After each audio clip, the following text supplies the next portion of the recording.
வந்து சென்ட்ரல் கவர்மெண்ட்க்கு மட்டும்தான் வந்து ஒரு நிர்பந்தம் வைக்க முடியுமே தவிர அவங்க வந்து மொத்தத்தும் தீர்வு வந்து எடுத்துடவே முடியாது.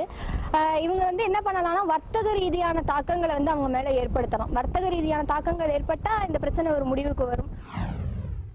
இப்போ வந்து ஓரளவுக்கு கொலை செய்யப்படலைனாலும் அவங்க வந்து துன்புறுத்தப்படுறாங்க. என்னை பொறுத்த வரைக்கும் என்னன்னா ஸ்ரீலங்கன் ஏர்லைன்ஸ்லேருந்து அவங்களுக்கு வந்து பல கோடி ரூபாய் வந்து அவங்க வந்து லாபம் சம்பாதிக்கிறாங்க. மத்திய அரசு வந்து அதை வந்து கொஞ்சம் தடுத்தாங்கன்னா நம்ம வந்து அந்த இலங்கை தமிழர்களை நம்ம வந்து காப்பாற்றலாம்.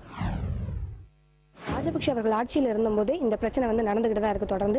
இப்பவும் இந்த ஆட்சி மாறினதுக்கு அப்புறமும் இது வந்து ஒரு தீர்வுக்கு வந்த பாடல. இப்போ மத்திய மாநில அரசு என்ன பண்ணணும் அப்படின்னா இந்த பிரச்சனையை ஐநா சபை கிட்ட நம்ம கொண்டு போகணும். அங்க வந்து எல்லா நாடுகளும் சேர்ந்து இருக்கிற அந்த ஒரு ஐநா சபையில ஒரு தீர்மானத்தை நிறைவேற்றணும். அவங்க வாழ்வாதாரத்தை மீட்டு கொடுக்கறதுக்கு நம்மளால முடிஞ்ச எல்லா ஒரு இதையும் நம்ம ஐநா சபை மூலம் நம்ம எதிர்பார்க்கணும். இங்கிலாந்து பிரைம் மினிஸ்டர் டேவிட் கேமரூன் வந்து கொடுத்த கோரிக்கையினால ராஜபக்ஷே வந்து ஒரு போர் குற்றவாளியா தீர்மானம் பண்ணிட்டாங்க. அவர் வந்து இங்கிலாந்து நாட்டுக்காரர். இதே நம்ம இந்தியாவில் ஒவ்வொரு அரசியல்வாதியும் ஒவ்வொரு கோரிக்கை வச்சா கண்டிப்பா அவர்களுக்கான ஒரு சிறந்த வாழ்வாதாரம் கண்டிப்பா அவங்களுக்கு கிடைக்கும்.